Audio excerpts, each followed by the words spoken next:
Kau kerja kuat, tapi sistem tarik duit. Kau perasan tak bila bil berat dan kerja makin laju, baki akaun kau jadi makin nipis macam tol naik senyap tiap tahun?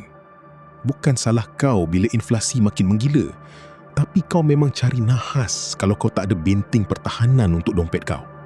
Bangun dan ambil tindakan segera sekarang. Kau kena faham yang kau bukan mangsa keadaan yang lemah.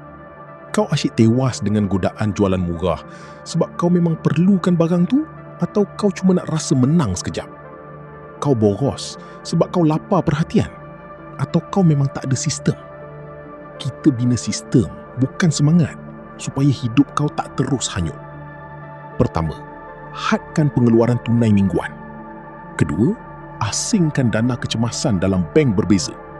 Ketiga, semak baki setiap pagi sebelum belanja. Ingat, kau pencipta sistem masa depan kau. Komen sekarang, lubang mana yang tengah telan gaji kau?